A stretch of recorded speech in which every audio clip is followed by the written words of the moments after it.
नमस्कार दोस्तों, स्वागत है आप सभी साथियों का एक स्मार्ट स्टडी पर। तो साथियों, आरआरबी ग्रुप डी एग्ज़ाम 2026 के लिए टॉप 2500 क्वेश्चन आपको 25 दिन में करवा रहे हैं। 14वां दिन है आज आपके 1400 क्वेश्चन कंप्लीट हो जाएंगे। पिछली बार जो आपका पेपर हुआ था ग्रुप डी का, उसमें 101 शिफ्ट में आपका एग्जाम हुआ था। टोटल 2525 क्वेश्चन साइंस के पूछे गए थे, वो सारे क्वेश्चन आपको करवा रहे हैं। और बहुत ही इम्पोर्टेंट ये क्लास है, ज़रूर आपको देखना है। इसके पहले के क्लासेस अगर आपने नहीं देखे हैं तो जाकर ज़रूर देख लेना, प्लेलिस्ट बना हुआ है। तो चलिए शुरू करते हैं, देखते हैं क्वेश्चंस।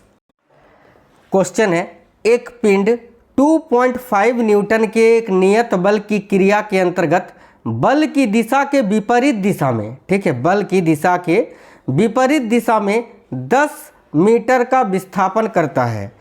इस बल की क्रिया के अंतर्गत किया गया कार्य क्या होगा? तो भाई ध्यान से देखिएगा, बल के विपरीत दिशा में, यानी ये पॉजिटिव वाला आंसर तो आपका नहीं होगा, यहाँ पर माइनस में आपका आंसर आएगा। और साथियों, आंसर क्या होगा इस क्वेश्चन के लिए, यही आपको देखना है। तो देखिएगा, किया गया कार्य बराबर क्या होता है, F × D, ठीक है, जहाँ पर F का मान कितना दिया हुआ है तो 2.5 और D का मान आपको -10 लेना है। तो जब इसको सॉल्व करोगे आप तो क्या हो जाएगा, 25 जूल हो जाएगा, लेकिन माइनस में, ठीक है।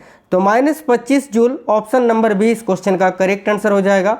आगे देखिए, निम्नलिखित में से कौन सा एक गंध सूचक है, यानी अल्फैक्टरी इंडिकेटर नहीं है, आपका ना नहीं है बोला है।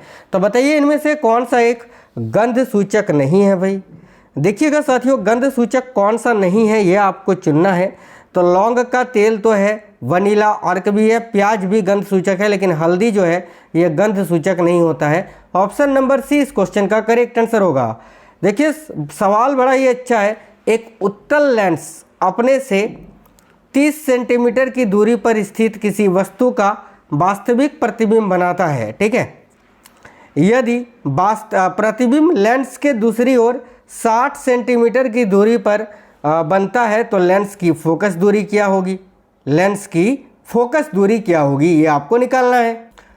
तो साथियों, मैं आपको लेंस फॉर्मूला लगाना पड़ेगा। लेंस फॉर्मूला आप सभी को पता है, 1/f = 1/v - 1/u होता है। तो चलिए मान रखते हैं, तो 1/f = 1/v। v का मान आपको कितना दे के रखा है यहाँ, तो v का मान आपको यहाँ 60 सेंटीमीटर दे के रखा है। लेकिन बोला है कि यदि प्रतिबिंब लेंस की दूरी लेंस के दूसरे ओर 60 सेंटीमीटर की दूरी बनाता है, तो दूसरे ओर 60 सेंटीमीटर की दूरी बनाता है, तो 1/60, ठीक है। और u का मान आपको हमेशा नेगेटिव में लेना है, और माइनस तो आपको सूत्र में ही दिया हुआ है, तो माइनस फिर -1/30 हो जाएगा। तो इसको जब आप सॉल्व करोगे साथियों तो कितना हो जाएगा, देखिए इसको जब आप सॉल्व करोगे तो 1/60, देखो यहाँ पर एलसीएम लोगे ना आप, तो हाँ 60 हो जाएगा, और ऊपर में जो है ना 6 × 6 और 3 दूनी 3 हो जाएगा। तो बेसिकली आपका f का मान 60/3 होगा, और 3 दूनी 6, यानी 20 सेंटीमीटर आपका फोकस दूरी का मान आएगा। ऑप्शन नंबर बी करेक्ट होगा। देखिए, पौधों में नर और मादा जनन कोशिकाओं के बीच संलयन का तत्काल परिणाम क्या होता है। बहुत ही अच्छा सवाल है कि पौधों में नर और मादा जनन कोशिकाओं के बीच ठीक है, संलयन का तत्काल परिणाम क्या होता है। तो भाई पौधों में नर और मादा जनन कोशिकाओं के बीच जब संलयन होता है तो तब क्या बनता है, युग्मनज बनता है, zygote. Option number D correct answer होगा। आगे देखिए, कोलाइड के गुणधर्मों के संबंध में सही कथन का चयन करिए। तो कोलाइड के गुणधर्म में के संदर्भ में सही कथन कौन सा है, इसका चयन करना है। देखिए ए में लिखा है कोलाइड एक समांगी मिश्रण है, गलत, क्योंकि कोलाइड एक विषमांगी मिश्रण है। कोलाइड विलयन के घटक जो है वो परिक्षेपित प्रवस्था इसमें नहीं होती है, यह भी आपका गलत लिखा हुआ है, ठीक है। इनमें निस्यंदन द्वारा पृथक किया जा सकता है, ये भी गलत है। देखिए, परिक्षेपण माध्यम वह घटक है जिसमें उसकी प्रवस्था निलंबित रहती है, ठीक है। ये जो है कोलाइड के गुणधर्मों का सही वर्णन करता है। तो ऑप्शन नंबर डी इस क्वेश्चन का करेक्ट आंसर होगा। निम्नलिखित में से कौन सा निषेचन का परिणाम नहीं है। तो साथियों, निषेचन के परिणाम स्वरूप क्या युग्मनज बनता है, बिल्कुल बनता है। भ्रूण निर्माण होता है, हाँ होता है। अंडे का निर्माण होता है, अंडे का निर्माण कैसे होगा? अंडे का निर्माण तो निषेचन से पहले ही हो जाता है ना। प्लेसेंटा का निर्माण, युग्मनज का निर्माण और भ्रूण का निर्माण ये निषेचन का परिणाम है, लेकिन अंडे का निर्माण निषेचन का परिणाम नहीं है। तो ऑप्शन नंबर सी करेक्ट होगा। देखिए पीएच में पी का अर्थ क्या होता है? पी का अर्थ होता है और इसका उपयोग किस सांद्रता को मापने के लिए किया जाता है? तो पीएच में पी का अर्थ क्या होता है साथियों? तो पी का होता है भाई पोटेंशियल। क्या होता है साथियों? पी फॉर पोटेंशियल होता है। और किसकी सांद्रता को मापता है? तो हाइड्रोजन आयन की सांद्रता को मापता है। तो option number B correct answer. माफ करना, हाइड्रोक्साइड है ना। देखिए हाइड्रोक्साइड, माफ करना यार, यहाँ पर मैंने आपको गलत बता दिया। हाइड्रोजन आयन को मापेगा, ठीक है, लेकिन इसको पी का अर्थ होता है पोटेंज, पोटेंशियल नहीं, पोटेंज। ऑप्शन नंबर ए आपका करेक्ट आंसर होगा। पी का अर्थ पोटेंज होता है और ये हाइड्रोजन आयन सांद्रता को मापता है। ऑप्शन नंबर ए आपका करेक्ट आंसर हो जाएगा। किसी वस्तु को अवतल लेंस के मुख्य अक्ष के अनुदिश कहीं भी रखा जाता है, ठीक है, किसी वस्तु को अवतल लेंस के मुख्य अक्ष के अनुदिश कहीं भी रखा जाता है तो प्रतिबिंब सदैव कैसा बनेगा? तो भाई प्रतिबिंब सदैव जो है फोकस और प्रकाशिक केंद्र के बीच बनेगा। ऑप्शन नंबर ए आपका करेक्ट आंसर है। अगला सवाल है, यह मानते हुए कि वस्तु का द्रव्यमान स्थिर रहता है, यदि शुद्ध बल को 4 गुना कर दिया जाए तो वस्तु के त्वरण में क्या परिवर्तन होगा? तो भाई याद रखना, त्वरण भी 4 गुना बढ़ जाएगा। यह मानते हुए कि वस्तु का द्रव्यमान स्थिर रहता है, यदि शुद्ध बल को 4 गुना कर दिया जाए तो वस्तु का जो त्वरण होगा ना, ये भी 4 गुना बढ़ जाएगा। आगे देखिए, अनाज के अनुचित भंडारण के क्या परिणाम हो सकते हैं? तो अनाज के अनुचित भंडारण के क्या परिणाम हो सकते हैं, ये आपको बताना है। देखिएगा, मजबूत अनाज, अधिक सुगंध, बेहतर पोषण नहीं, कीटों का हमला और खराब होना। Option number D correct answer होगा। ठीक है, अनाज के अनुचित भंडारण से क्या परिणाम निकल कर आएगा? तो कीटों का हमला होगा और वो खराब हो जाएंगे। आगे देखिए अगला है, यदि एक कार 5 सेकंड में 100 मीटर चलती है तो उसका रेखीय वेग कितना होगा? तो रेखीय वेग या वेग बोल लो, वेग बराबर क्या होता है? दूरी बटा समय, ठीक है, कुल दूरी बटा कुल समय। तो दूरी आपका 100 मीटर है और समय लग रहा है 5 सेकंड का, तो 5 दूनी 10 यानी 20 मीटर प्रति सेकंड। ऑप्शन नंबर बी आपका इस क्वेश्चन के लिए करेक्ट आंसर होगा। अगला सवाल है, प्रतिरोधकों के श्रेणी क्रम, ठीक है, के बारे में कौन सा कथन सही है? देखो, प्रत्येक प्रतिरोध समान धारा वहन करता है। प्रत्येक प्रतिरोध क्या समान धारा वहन करता है? नहीं, ठीक है। देखिए, कुल धारा किसी भी शाखा की धारा के समान होता है? नहीं। अधिक प्रतिरोध जोड़ने पर कुल प्रतिरोध बढ़ जाता है? नहीं। देखिए, कुल धारा अलग अलग प्रतिरोधों की धाराओं का योग होती है। बिल्कुल, कुल धारा जो होती है ये अलग अलग प्रतिरोधकों की धाराओं का योग होती है। ऑप्शन नंबर डी सही होगा आपका। आगे देखिए, संतृप्त हाइड्रोकार्बन के लिए कौन सा कथन सही है? बताइए, संतृप्त हाइड्रोकार्बन के लिए कौन सा कथन सही है, यह आपको बताना है। देखिए, संतृप्त हाइड्रोकार्बन में क्या होता है कि केवल एक ही बंध होता है, कार्बन कार्बन के बीच सिंगल बॉन्ड होता है। तो यहाँ लिखा है दोहरा या तीहरा बंध नहीं, कम से कम एक दोहरा बंध नहीं, केवल एकल बंध होता है। ऑप्शन नंबर सी आपका करेक्ट आंसर होगा। देखिए, फ्लोएम के बारे में कौन सा कथन सही है? तो ए में लिखा है फ्लोएम को पत्तियों से अन्य भागों, भोजन को पत्तियों से अन्य भागों तक पहुंचाता है। बिल्कुल सही है, ऑप्शन नंबर ए। जाइलम क्या करता है? तो जल और खनिज का संचालन करता है, संचरण करता है। निम्नलिखित में से सामान्यतः न्यूरॉन का सबसे लंबा भाग क्या होता है? न्यूरॉन का जो सबसे लंबा भाग होता है वो क्या होता है? ये वाला भाग, इसको एक्सॉन बोलते हैं, यानी तंत्रिक अक्ष बोलते हैं। Option number A correct answer है। निम्नलिखित में से कौन सा जीव है जो द्विखंडन का निश्चित अभिविन्यास दर्शाता है? बताइए, यानी द्विखंडन विधि द्वारा वो प्रजनन करता है लेकिन किसी निश्चित तल में करता है। अमीबा तो नहीं होगा, क्योंकि अमीबा किसी भी तल में अपना प्रजनन करता है, लेकिन द्विखंडन विधि से कौन प्रजनन करता है? अमीबा और लिस्मेनिया। लिस्मेनिया क्या करता है? तो लिस्मेनिया किसी भी तल में अपना प्रजनन कर सकता है। तो लिस्मेनिया करेक्ट आंसर होगा, ऑप्शन नंबर बी। ठीक है, लिस्मेनिया जो है एक निश्चित तल में ही, माफ करना, एक निश्चित तल में ही जो है अपना विखंड, हाँ, अपना जनन या फिर हाँ जनन कर सकता है। तो अभिविन्यास या जनन, आप जो बोलो, लिस्मेनिया करेक्ट आंसर होगा क्योंकि निश्चित पूछा है। आगे देखो, एक लकड़ी के गुटके का भार आपको दे के रखा है 49 न्यूटन, ठीक है। यदि इसे 0.2 मीटर स्क्वायर संपर्क क्षेत्र वाली मेज पर रखा जाए तो मेज पर परिणामी दाब कितना होगा। दाब निकालने के लिए आप F/A यानी फोर्स अपॉन एरिया लगाएंगे यहाँ पर प्रेशर निकालने के लिए, ठीक है।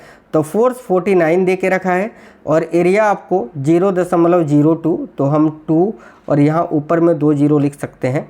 तो बेसिकली जो है ना, इस क्वेश्चन का आंसर आपका क्या आएगा, देखो इसको काटो 50 बार में, 50 बार में काट दिया आपने, तो बेसिकली इसका आंसर, इसको सॉल्व करोगे ना आप तो क्या हो जाएगा, देखो 2450 न्यूटन प्रति metre square. Option number D correct answer होगा। निम्नलिखित में से आवृत्ति और आवर्तकाल का कौन सा युग्म सही है। आवृत्ति और आवर्तकाल का कौन सा युग्म सही है, तो वही ऑप्शन नंबर सी सही है। 10 हर्ट्ज आवृत्ति अगर होगा तो इसका आवर्तकाल कितना होगा, 0.1 सेकंड, ठीक है। देखो आप साथियों, आवर्तकाल कैसे निकालते हैं, आवर्तकाल आप कैसे निकालते हैं, 1 फ्रीक्वेंसी, ठीक है। तो अगर यहाँ हम फ्रीक्वेंसी क्या रखेंगे, फ्रीक्वेंसी अगर 10 रखते हैं, ठीक है, फ्रीक्वेंसी अगर 10 रखते हैं तो ये 0.1 सेकंड का आवर्तकाल दे देगा।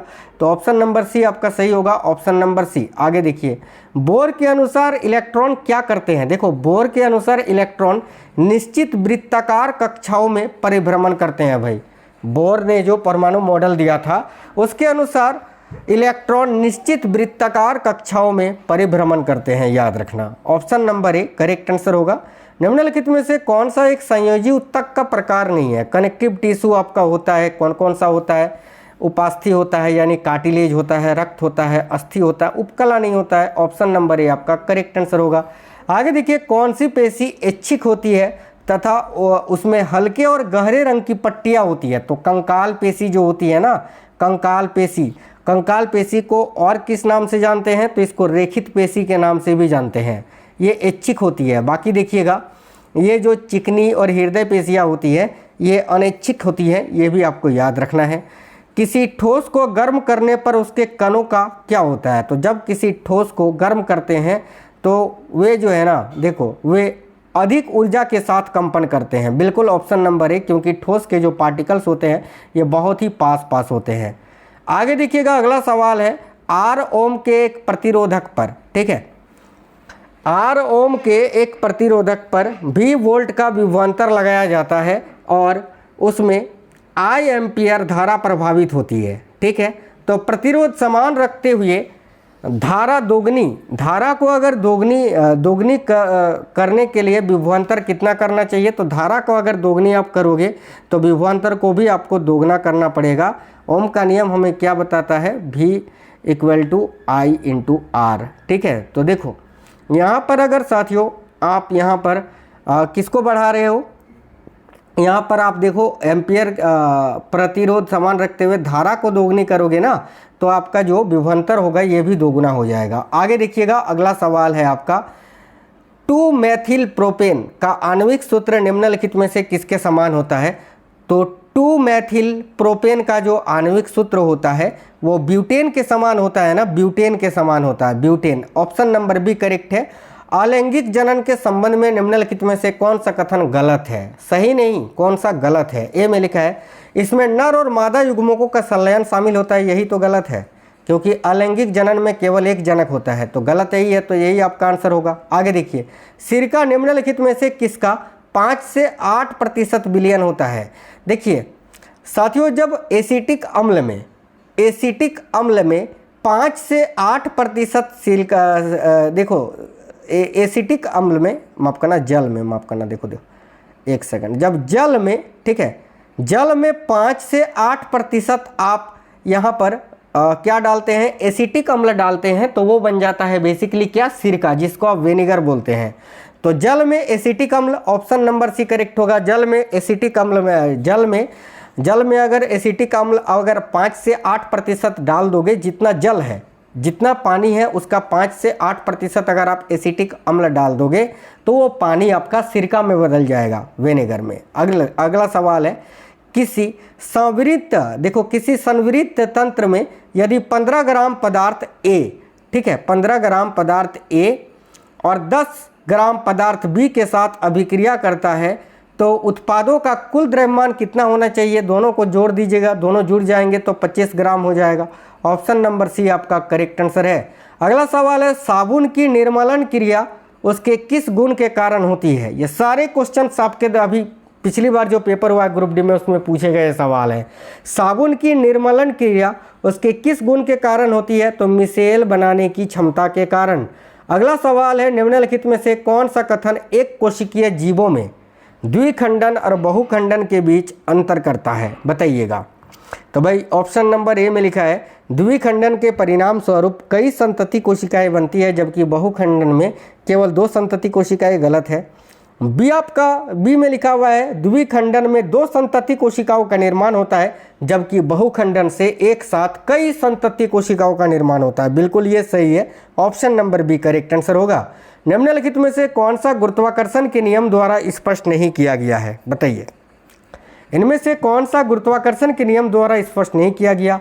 ए में लिखा, पृथ्वी के चारों ओर परिक्रमा करने वाले कृत्रिम उपग्रह। भाई ये तो गुरुत्वाकर्षण के नियम द्वारा स्पष्ट किया गया है। वर्षा की बूंदों का धरती पर गिरना, ये भी गुरुत्वाकर्षण के नियम के द्वारा स्पष्ट किया गया है। 2 आवेशित पिंडों के बीच स्थिर वैद्युत आकर्षण, नहीं यार, ये गुरुत्वाकर्षण के द्वारा स्पष्ट नहीं किया गया है। बाकी महासागरों में ज्वार भाटा, ये भी गुरुत्वाकर्षण नियम के द्वारा स्पष्ट किया गया है। ऑप्शन नंबर सी नहीं किया गया है, तो सी आपका आंसर हो जाएगा। अगला सवाल है, यदि किसी वस्तु को उत्तल लेंस से u दूरी पर रखा जाए तो u का मान क्या होगा? तो u का मान हमेशा नेगेटिव होता है, ऋणात्मक माना जाता है। अगला सवाल है, देखिए, सफल मधुमक्खी पालन के लिए निम्नलिखित में से कौन सी प्रमुख शर्त है? पराग करने वाले कीटों की उपस्थिति, नहीं। वर्ष भर पुष्पीय पौधों का उपलब्धता होनी चाहिए, ठीक है, तभी सफल मधुमक्खी पालन हो पाएगा। अगला है, निम्नलिखित कथनों पर विचार कीजिए और सही विकल्प का चयन कीजिए। कथन ए में लिखा है, उदासीनीकरण अभिक्रिया तब होती है जब अम्ल क्षार के साथ अभिक्रिया करता है। बिल्कुल। कथन बी में लिखा है, उदासीनीकरण के दौरान जल और लवण बनते हैं। बिल्कुल ये भी सही है। तो कथन ए और बी दोनों ही गलत नहीं, दोनों ही सही है। तो option number C correct answer हो जाएगा। निम्नलिखित विकल्पों में से कौन सा त्वरण के सही सूत्र को दर्शाता है? तो भाई त्वरण बराबर क्या होता है साथियों? त्वरण बराबर होता है v minus you by T, ठीक है, यानी वेग में कितना परिवर्तन हुआ और कितने समय में हुआ, ठीक है। तो ऑप्शन नंबर डी, त्वरण बराबर वेग में परिवर्तन बटे लिया गया समय। अगला सवाल है, जंतुओं में डरावनी स्थिति के दौरान निम्नलिखित में से कौन सा हार्मोन स्रावित होता है? जब कोई डरता है तो साथियों तेज दौड़ता है, भागता है, तो देखो लड़ो उड़ो हार्मोन के नाम से किसको जाना जाता है? एड्रेनलिन को। Adrenaline option number B correct answer हो जाएगा। अगला सवाल है, एक कार का ओडोमीटर यात्रा की शुरुआत में 3000 किलोमीटर और अंत में 3200 किलोमीटर दिखाता है, ठीक है। यदि यात्रा में 4 घंटे लगते हैं तो कार की औसत चाल कितनी होगी? औसत चाल अगर आपको निकालना है तो उसके लिए कुल दूरी बटे कुल समय आपको लगाना पड़ेगा। तो शुरुआत में कितना था? 3000 किलोमीटर और अंततः कितना हो गया? 3200। तो भाई बेसिकली आप देखो कितना डिस्टेंस, टोटल डिस्टेंस कितना हो गया? तो 200 किलोमीटर, ठीक है, 200 किलोमीटर। कितने समय लगे? 4 घंटे लगे। यहाँ आपको बदलने का ज़रूरत नहीं है क्योंकि आपको ऑप्शंस भी किलोमीटर प्रति घंटे में दे के रखा है। डायरेक्ट आप काटो इसको, 4 पंजे 20 यानी 50 किलोमीटर प्रति घंटे। Option number A correct answer हो जाएगा। देखिए, मृदुतक यानी पेरेनकाइमा कोशिकाओं में किसके लिए बड़े अंतरकोशीय स्पेस होते हैं? जो पेरेनकाइमा टिश्यू होती है ना, पेरेनकाइमा उत्तक होते हैं, बताइए किसके लिए बड़े अंतरकोशीय स्पेस होते हैं? पेरेनकाइमा कोशिकाओं में जो रिक्त स्थान होता है, ठीक है, अंतरकोशीय स्पेस होता है, वह किसके लिए होता है? तो गैस विनियमन और भंडारण के लिए, याद रखना। अगला है, कोशिका में लाइसोसोम का प्राथमिक कार्य क्या होता है? तो लाइसोसोम, जिसको आत्महत्या की थैली कहा जाता है, इसका प्राथमिक कार्य होता है बाहरी पदार्थों और घिरे हुए कोशिकांग का पाचन करना। Option number A correct answer हो जाएगा। अगला है, मापनीय राशि घनत्व को किसके ऐसा मात्रक में दर्शाया जा सकता है? तो घनत्व को कैसे मापते हैं? किलोग्राम प्रति घन मीटर में, ठीक है, किलोग्राम प्रति घन मीटर में। मीटर क्यूब में। तो ऑप्शन नंबर सी इस क्वेश्चन का करेक्ट आंसर है। अगला है, निम्नलिखित कथनों में से कौन सा कथन सही है? ए में लिखा है निम्न तारत्व का अर्थ है उच्च आवृत्ति, गलत। निम्न तारत्व का अर्थ होगा निम्न आवृत्ति, न कि उच्च आवृत्ति। तारत्व का आवृत्ति से कोई संबंध नहीं, कैसे नहीं है यार? उच्च तारत्व का अर्थ है निम्न आवृत्ति, नहीं। उच्च तारत्व का अर्थ है उच्च आवृत्ति, बिल्कुल option number D correct answer होगा। अगला देखिए, धारावाही सोलेनोइड के पारित चुंबकीय क्षेत्र के बारे में निम्नलिखित में से कौन सा कथन सही है? चलिए देखते हैं। ऑप्शन नंबर ए में लिखा है सोलेनोइड के कोर में क्षेत्र एक छोर से दूसरे छोर तक घटता है, गलत। फेरों की संख्या कम करके चुंबकीय क्षेत्र बढ़ाया जा सकता है, गलत। इसका क्षेत्र पैटर्न सीधे धारावाही तार जैसा होता है, गलत। धारा की दिशा उलटकर चुंबकीय क्षेत्र की दिशा बदली जा सकती है, बिल्कुल। अगर धारा की दिशा को उलट दिया जाए तो चुंबकीय क्षेत्र की दिशा भी बदल जाएगी। ऑप्शन नंबर डी आपका सही होगा।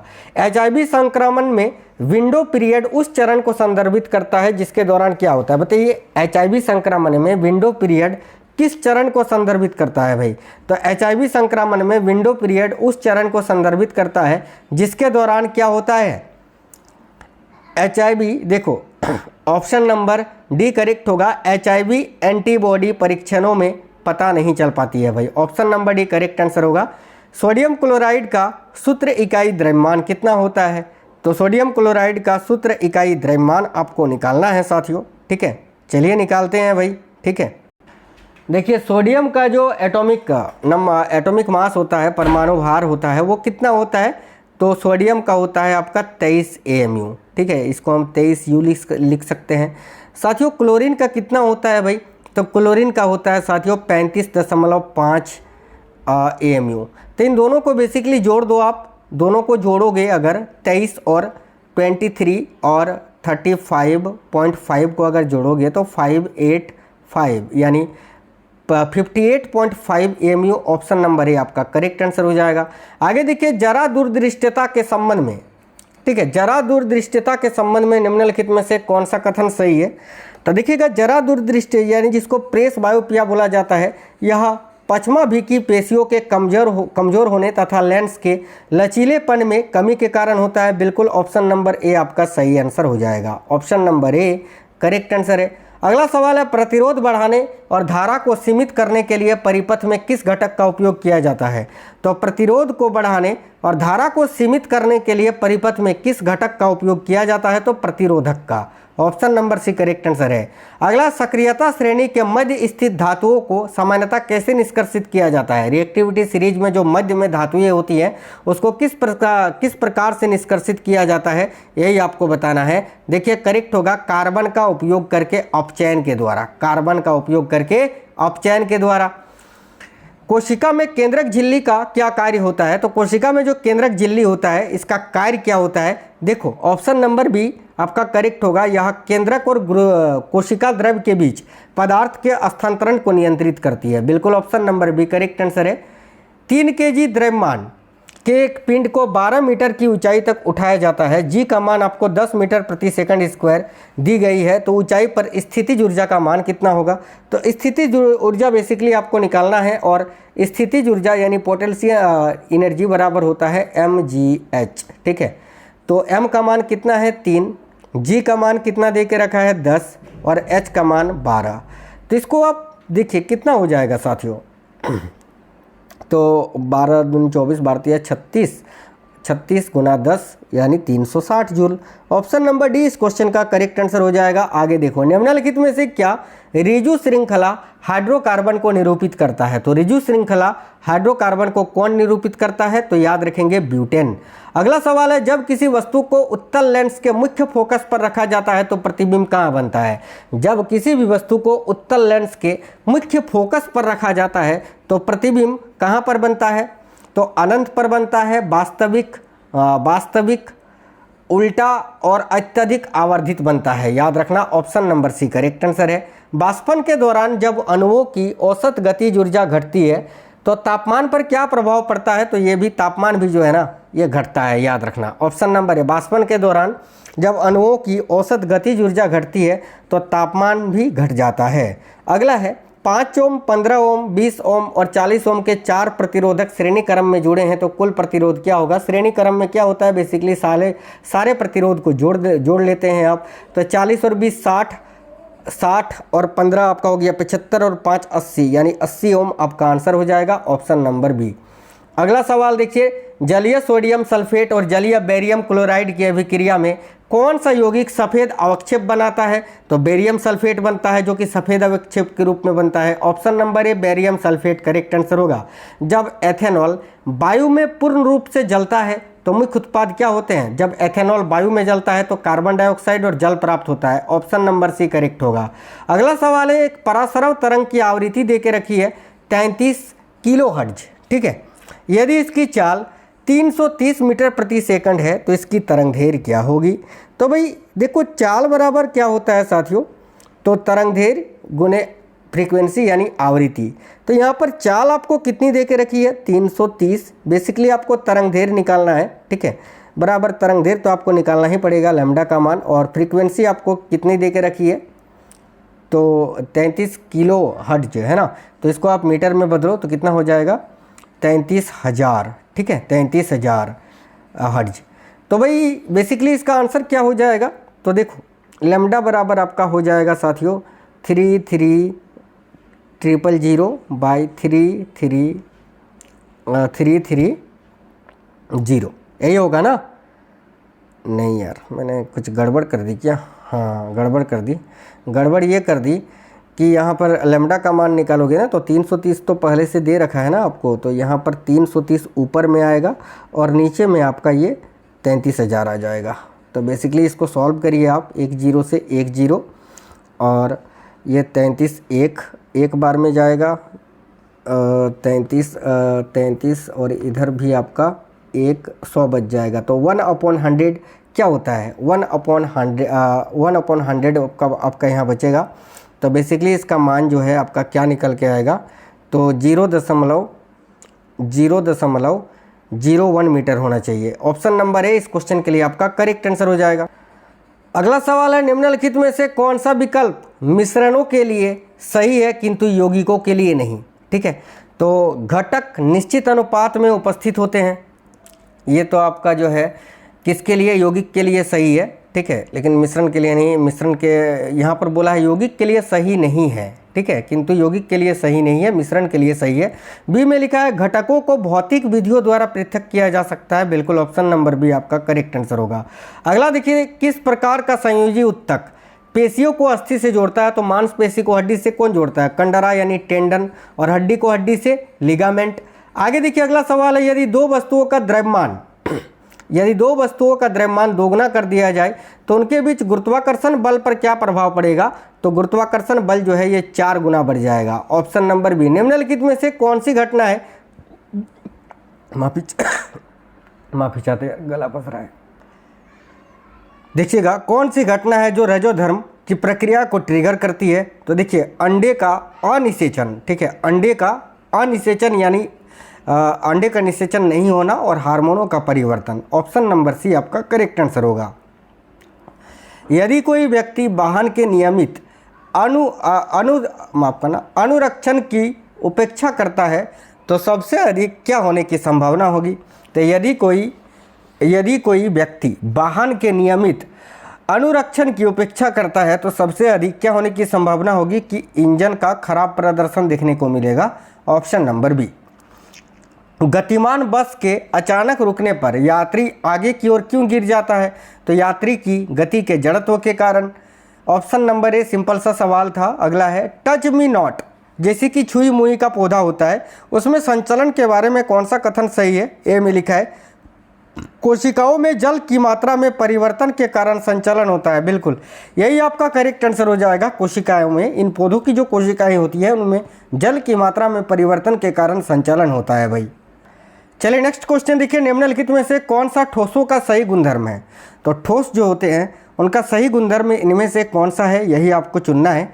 ठोस आसानी से विसरित हो जाती है क्या, नहीं। ठोस अत्यधिक संप्रिय होते हैं क्या, नहीं। ठोसों में प्रबल अंतराण्विक बल होते हैं, बिल्कुल सही है, ऑप्शन नंबर सी करेक्ट होगा।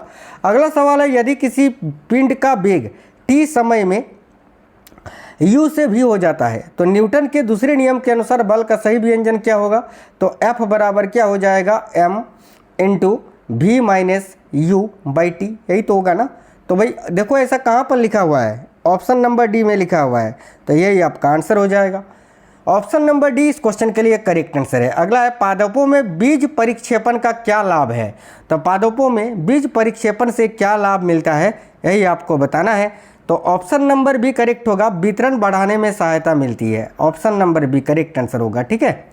अगला है पेरेन्काइमा उत्तक का सही वर्णन कौन सा है? तो पेरेन्काइमा जो उत्तक होता है वो जीवित होती है, पतली भित्ति वाली होती है, शिथिल व्यवस्थित कोशिकाओं से बनी होती है। तो ऑप्शन नंबर बी आपका करेक्ट आंसर हो जाएगा। देखिए, लोहे जैसी मध्यम अभिक्रियाशील धातुओं के निष्कर्षण के लिए सामान्यतः किस विधि का उपयोग किया जाता है, बताइए। तो भाई लोहा रिएक्टिविटी सीरीज के बीच में पाया जाता है, और अभी मैंने बताया था बीच में पाए जाने वाले धातुओं का निष्कर्षण कार्बन आधारित अपचायक द्वारा रासायनिक अपचयन के द्वारा होता है। तो ऑप्शन नंबर ए आपका करेक्ट आंसर हो जाएगा। अगला है, देखिए कथन ए और बी लिखा हुआ है, आपको बताना है कौन सा गलत है सही है। ए में लिखा है गन्ने के रस को किण्वित करके एथेनॉल बनाया जा सकता है, बिल्कुल। बी में लिखा है पेट्रोल में अल्कोहल मिलाया जाता है क्योंकि यह स्वच्छ ईंधन है, बिल्कुल। तो दोनों सही है, ऑप्शन नंबर ए करेक्ट होगा। प्रतिरोधकों के समानांतर संयोजन में कौन सी राशि सभी प्रतिरोधों में समान रहती है, बताइए। प्रतिरोधकों के समांतर संयोजन में कौन सी राशि है जो सभी प्रतिरोधकों में समान होती है? तो देखिएगा करेक्ट आंसर होगा विभवांतर, भाई विभवांतर, ऑप्शन नंबर बी। अवतल लेंस की फोकस दूरी का चिन्ह कैसा होता है? तो अवतल लेंस जो होता है ना, अवतल लेंस के बारे में पूछा जा रहा है, जिसकी फोकस दूरी का जो चिन्ह होता है वो ऋणात्मक होता है। Option number A correct answer है। किसी वस्तु की कुल यांत्रिक ऊर्जा किन ऊर्जाओं का योग होती है? तो यांत्रिक ऊर्जा बराबर क्या होता है साथियों? देखो potential energy plus kinetic energy के जो योगफल होता है उसी को हम मैकेनिकल एनर्जी बोलते हैं, यानी स्थितिज ऊर्जा और गतिज ऊर्जा के योग से हमें क्या मिलता है? तो यांत्रिक ऊर्जा मिलता है। माफ़ी चाहते हैं, गले में थोड़ी दिक्कत हो रही है। देखो, कॉपर टी लगवाने वाली महिला को उदरीय वेदना और बेचैनी की शिकायत है, संभावित कारण क्या हो सकता है? साथियों, ये भी एक प्रकार का गर्भ निरोधक में उपयोग किया जाता है कॉपर टी, ठीक है, जो महिलाओं के गर्भाशय में इसको लगाया जाता है। और बेसिकली ये क्या कार्य कर, इससे देखो इससे कौन सा संभावित कारण हो सकता है? तो अगर उदरीय वेदना और बेचैनी होगी, यानी पेट में दर्द और बेचैनी होगी, तो इसका कारण ये हो सकता है ऑप्शन नंबर ए, आईयूडी के कारण गर्भाशयी क्षोभ। ऑप्शन नंबर ए इस क्वेश्चन का करेक्ट आंसर होगा। मानव पाचन में पित्त का मुख्य कार्य क्या होता है? तो पित्त रस बाइल जो उसका कार्य क्या होता है? भोजन को क्षारीय बनाता है तथा बड़ी जो वसा की बड़ी बड़ी गोलियां होता है इसको छोटे छोटे गोलियों में तोड़ता है, जिसको जो है इमल्सीकरण कहते हैं भाई। ऑप्शन नंबर सी आपका करेक्ट आंसर होगा। आकाश का नीला रंग किसके कारण दिखाई देता है? क्या वायु के अणु द्वारा प्रकाश का परावर्तन के कारण भी नहीं, अपवर्तन के कारण भी नहीं, अवशोषण के कारण भी नहीं, ये प्रकीर्णन के कारण नीला दिखाई देता है। तो वायु के अणुओं द्वारा सूर्य के प्रकाश की छोटी तरंगदैर्घ्य का प्रकीर्णन के कारण। ऑप्शन नंबर बी करेक्ट है। देखिए अगला सवाल है, त्वरण का चिन्ह वेग के सापेक्ष उसकी दिशा पर निर्भर करता है, निम्नलिखित में से कौन सा कथन सही है? देखिए त्वरण हमेशा धनात्मक होता है चाहे दिशा कोई भी हो। नहीं यार, यह गलत है, ठीक है। यदि त्वरण वेग की दिशा के विपरीत हो तो वह धनात्मक होता है, गलत। सी में लिखा है त्वरण धनात्मक होता है यदि वह वेग की दिशा में हो और ऋणात्मक होता है यदि वह विपरीत दिशा में हो, बिल्कुल ये सही है। ऑप्शन नंबर सी आपका करेक्ट आंसर होगा। निम्नलिखित में से कौन सा विकल्प है जो तंत्रिका उत्तक के कार्य का सर्वोत्तम वर्णन करता है? क्या तंत्रिका उत्तम वसा ग्लोब्यूल्स के रूप में ऊर्जा संचित करता है? नहीं। या शारीरिक ढांचे को दृढ़ता और मजबूती प्रदान करता है? नहीं। या आंतरिक अंगों को यांत्रिक क्षति से बचाता है? नहीं। ऑप्शन नंबर डी सही है कि यह शरीर के एक अंग से दूसरे अंग तक सूचना का तीव्र संचरण करता है। अगला सवाल देखिएगा, एक बिंब को 15 सेंटीमीटर फोकस दूरी वाले अवतल लेंस से, ठीक है, 10 सेंटीमीटर की दूरी पर रखा गया, तो प्रतिबिंब के बारे में कौन सा कथन सही होगा? तो इसको जब आप निकालोगे ना साथियों, तो प्रतिबिंब जो है देखो कैसा बनेगा, यही आपको बताना है। तो बेसिकली देखो फोकस दूरी आपको 15 सेंटीमीटर दे के रखी है, अवतल लेंस की बात की जा रही है, ठीक है, और 10 सेंटीमीटर की दूरी पर रखा गया बिंब है, तो प्रतिबिंब के बारे में कौन सा कथन सही है? तो ऑप्शन नंबर सी सही होगा कि प्रतिबिंब आभासी होगा, सीधा होगा और बिंब से छोटा होगा। भाई ऑप्शन नंबर सी आपका करेक्ट होगा। देखिए मानव रक्त में प्लाज्मा का कार्य क्या होता है? तो साथियों रक्त को 2 भागों में बांटा जाता है, जिसमें एक भाग में प्लाज्मा होता है जो कि 55% होता है, और 45% जो होता है वो होता है आरबीसी, डब्ल्यूबीसी और प्लेटलेट्स। तो ये जो 55% प्लाज्मा होता है, इसका कार्य होता है यह भोजन, कार्बन डाइऑक्साइड और अपशिष्ट पदार्थों का परिवहन करता है। ऑप्शन नंबर सी करेक्ट होगा। पुनर्जनन यानी रीजनरेशन के संबंध में कौन सा कथन गलत है? कौन सा गलत है? ए में लिखा है पुनर्जनन में विशिष्ट कोशिकाओं का उपयोग होता है और कोशिका विभाजन की आवश्यकता होती है, ये सही है। जटिल तंतुओं में पुनर्जनन उत्तकों की मरम्मत तक सीमित होता है, बिल्कुल सही है। कुत्ते खोए हुए शरीर के अंगों को पुनः विकसित कर सकते हैं और नया जीव बना सकते हैं क्या? नहीं यार, ये गलत है।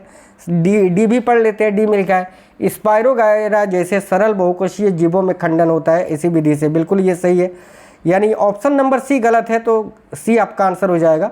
निम्नलिखित में से गायों की कौन सी नस्ल है जो रोगों के प्रति प्रतिरोधी होती है? तो रेड सिंधी, रेड सिंधी, ठीक है, याद रखना ऑप्शन नंबर सी। और लैक्टेशन पीरियड यानी कौन सबसे अधिक दिनों तक दूध दे सकती है? तो याद रखना जैसे कि फेमस एग्जाम्पल है आपका जर्सी, ठीक है। आगे देखिएगा अगला सवाल, देखिए नेक्स्ट क्वेश्चन है आपका, निम्नलिखित में से किसे एक तत्व के रूप में वर्गीकृत किया गया है? तो इनमें से तत्व कौन सा है? तांबा है ना, ऑप्शन नंबर बी करेक्ट होगा। सक्रियता श्रेणी के अनुसार निम्नलिखित धातुओं में से कौन सी सर्वाधिक अभिक्रियाशील है? सबसे ऊपर आपका पोटासियम होता है, फिर सोडियम होता है, फिर कैल्शियम होता है। तो यार पोटासियम तो सबसे अधिक क्रियाशील होता है, तो पोटासियम करेक्ट होगा। निम्नलिखित में से कौन सा धातुओं का भौतिक गुणधर्म है? तो धातुओं का भौतिक गुणधर्म क्या होता है? वो तन्य होता है, आघात वर्धनीयता होता है। Option number B correct answer हो जाएगा। आगे देखिए, किसी बल द्वारा किए गए कार्य की गणना कैसे की जाती है? तो वर्क बराबर होता है F इंटू डी, ठीक है, यानी बल और बल गुने विस्थापन। तो भाई क्या हो जाएगा? कार्य बराबर बल गुने विस्थापन, option number B correct answer है। लोहे में जंग लगने के लिए कौन सी स्थिति आवश्यक है? तो हवा और पानी दोनों से ही जंग लगता है, जिसको संचारण बोलते हैं। देखिए मनुष्य में बच्चे का लिंग निर्धारण किससे होता है? तो पिता के क्रोमोसोम या शुक्राणु से। अगला है निम्नलिखित अभिक्रिया को संतुलित करने वाले विकल्प का चयन करिए। जहाँ पर आपको ये x है, यहाँ y है। तो देखो यहाँ पर मैं आपको डायरेक्ट बता देता हूँ, जब यहाँ पर x का मान 2 रखोगे ना और यहाँ y का मान 1 यानी 1 ही रहेगा, तब ये आपका संतुलित हो जाएगा, ठीक है। तो बेसिकली ऑप्शन नंबर ए आपका करेक्ट होगा। सिंपल सा सवाल है, आसानी से कर सकते हैं। कंसर्ट हॉल की छतें अक्सर घुमावदार क्यों बनाई जाती है? ऑप्शन नंबर ए करेक्ट है, ध्वनि को सभी दिशाओं में समान रूप से परावर्तित करने के लिए। अगला, न्यूटन की गति का तीसरा नियम किससे संबंधित है? तो देखिए करेक्ट होगा, सदैव युग्मों में होने वाले बलों से। भाई ऑप्शन नंबर डी, जिसको क्रिया प्रतिक्रिया का नियम कहते हैं। सूत्र इकाई द्रव्यमान क्या होता है? तो सूत्र इकाई द्रव्यमान, देखिए किसी यौगिक की सूत्र इकाई में सभी परमाणुओं के द्रव्यमानों का योगफल होता है। Option number A correct answer हो जाएगा। सोडियम सल्फेट और बेरियम क्लोराइड के बीच अभिक्रिया द्विविस्थापन अभिक्रिया के साथ साथ ये किसका उदाहरण है? तो भाई ये जो है ना, एक अवक्षेपण अभिक्रिया का भी उदाहरण है, क्योंकि इसमें अवक्षेप बनता है ना। आगे देखिए, चिपको आंदोलन किससे संबंधित है? तो वनों की सुरक्षा में स्थानीय समुदायों की सक्रिय भागीदारी से। अगला है, ओम के नियम का पालन करने वाले एक धातु के तार में यदि विभवांतर आधा कर दिया जाए तो धारा में क्या परिवर्तन होगा? तो धारा भी आधी हो जाएगी ना, धारा भी जो है इसमें आधी हो जाएगी। Option number D correct answer है। निम्नलिखित में से कौन सा कथन सही नहीं है? वोल्ट मीटर घटक के साथ श्रेणी क्रम में जुड़ा होता है, यही गलत है यार। देखो वोल्ट मीटर जो है ना समांतर क्रम में जोड़ा होता है, ना कि श्रेणी क्रम में। श्रेणी क्रम में आमीटर जोड़ा जाता है, याद रखना। तो यहाँ पर बेसिकली आपका गलत यही है, ऑप्शन नंबर ए करेक्ट होगा। आगे देखिए, निम्नलिखित पादपों में से किसमें फलों के फटने से बीजों का प्रकीर्णन होता है? तो अरंडी में, कैस्टर, अरंडी जो होता है ये फलों के फटने से बीजों का प्रकीर्णन इसमें होता है। ऑप्शन नंबर ए करेक्ट होगा। 1831 में पहली बार केंद्रक यानी न्यूक्लियस को, ठीक है, कोशिका अंगक के रूप में किसने वर्णित किया था? तो न्यूक्लियस की खोज रॉबर्ट ब्राउन ने की थी। कब की थी? 1831 में की थी भाई। 100 केजी द्रव्यमान की दो वस्तुएं हैं जो कि 1 मीटर की दूरी पर है, उनके बीच गुरुत्वाकर्षण बल कितना होगा? उनके बीच गुरुत्वाकर्षण बल कितना होगा यह आपको निकालना है। बेसिकली जी का मान आपको इतना रखना है। ये जब आप निकालोगे ना साथियों तो इसका ऑप्शन नंबर ए आपका आंसर हो जाएगा 6.67 इंटू 10⁻⁻7 न्यूटन। आगे देखिए, कौन सा कथन वाष्पीकरण की प्रक्रिया को सही ढंग से परिभाषित करता है? देखिए, यह क्वथनांक से नीचे द्रव की सतह से द्रव को गैस में परिवर्तित करता है। बिल्कुल यही सही है, ऑप्शन नंबर ए इस क्वेश्चन का करेक्ट होगा। तो साथियों आज आपके 1400 क्वेश्चंस कंप्लीट हो गए। करेंट अफेयर्स का क्लास रात में आपको मिलेगा। वीडियो को लाइक कर देना, दोस्तों के साथ शेयर करना, इससे पहले के क्लासेस जाकर जरूर देख लीजिएगा। तो मिलते हैं नेक्स्ट वीडियो में, तब तक के लिए जय हिंद, वंदे मातरम।